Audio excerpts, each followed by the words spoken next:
Hey guys, Luke Wilson here with another early off-season outlook for you. Next up is Tyjae Spears.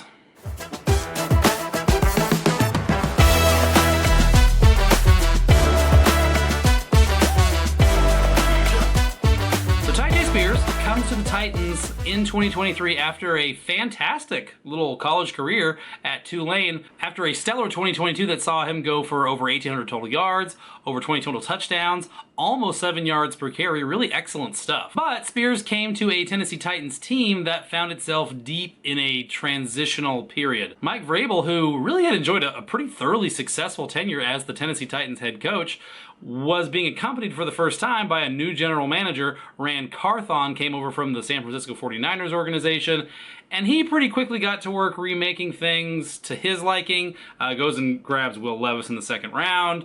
Opts against bringing back the Titans' best offensive lineman, Ben Jones, and perhaps most surprisingly winds up using a day 2 pick, a third-round pick on Tyjae Spears, who, yes, was coming off of that fantastic college career at Tulane, but came into the NFL with major medical red flags, had 2 ACL tears already in his history, and during like the combine, the pre-draft medical evaluations that players go through, it came to light that not only did Spears have ongoing issues with one of his knees, that he had developed arthritis and cartilage loss in that knee, he doesn't even have an ACL, an anterior cruciate ligament in that knee at all anymore. But Spears tested at the combine, had a very strong combine, and obviously the Titans really liked the player, liked what they had seen from him on his tape, and were more than comfortable taking him.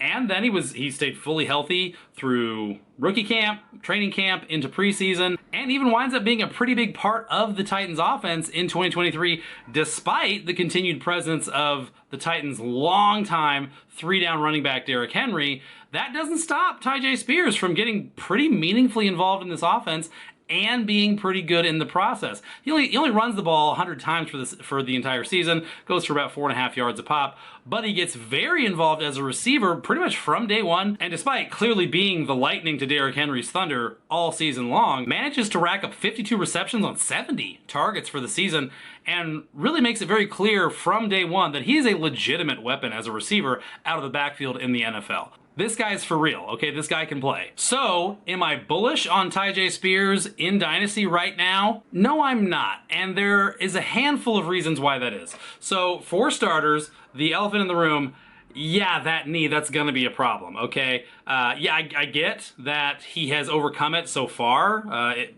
has the great 2022 at Tulane, looks great as a rookie in 2023, and I'll grant that he's probably going to be very good again in 2024. The clock is ticking for this guy, okay? He's not going to have a normal shelf life in the NFL in absolutely all likelihood. Todd Gurley sure didn't, and I'm not ready to say that this guy is even half the running back that Todd Gurley was. Running backs already have a very suspect shelf life under ideal circumstances, and ideal circumstances are way in the rearview mirror for this kid, okay? It's unfortunate, but it is what it is. On top of that, yes, Derrick Henry is gone. He's almost definitely gone. Derrick Henry said that, he'd be interested in coming back to the Titans if the stars aligned. Yeah, they're not going to align, Derrick, sorry. Okay, so Derrick Henry's gone. Whatever, that's one guy.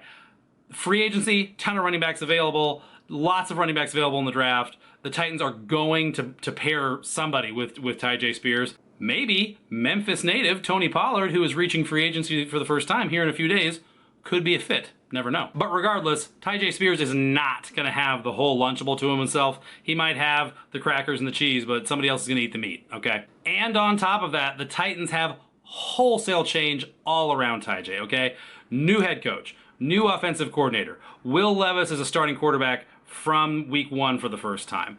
The offensive line is still a disaster. Maybe they're going to draft a wide receiver. Maybe they're going to sign a free agent wide receiver. It's quite possible that no offense is going to undergo more change from 2023 into 2024 than the Titans. Could that work in Tyjae Spears' favor? Sure, yes. Obviously, Derrick Henry's departure is already set to work in Tyjae Spears' favor in 2024. Other things could definitely still work against him here. And bringing it all together now, as I so often do, price tag. It's all about the price tag, right, guys?